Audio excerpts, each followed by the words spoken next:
Sweet shop అని పోతా, sweet కొనుక్కుంటే వాడు స్వీట్లో విషయం కలిపిండని రోజు చెక్ చేయాలన్నా నేను? ఇక రెస్టారెంట్ పోతే వాడు విషయం కలిపిండని చూసి ఆలోచించకూడదు తినాలా నేను? నమ్ముతాం రా, మనిషి అన్నాక నమ్ముతాం.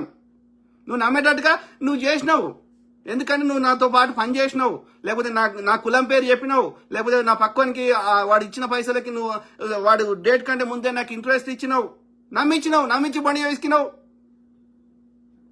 నమ్మినప్పుడు మోసం చేస్తావా? మోసం చేస్తే నీ తప్పు కాదా?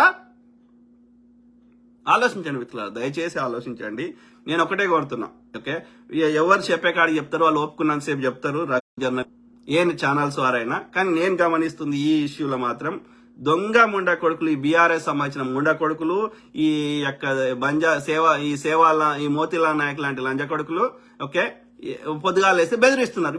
ఇప్పుడు వీడు నిజంగానే వీనికి ఇప్పుడు వాడు బాధితుల పక్షాన ఉంటాడు. బంజారాలు 80% మంది బాధపడ్డా ఈ మోతీలాల్ నాయక్ అనేటోడు.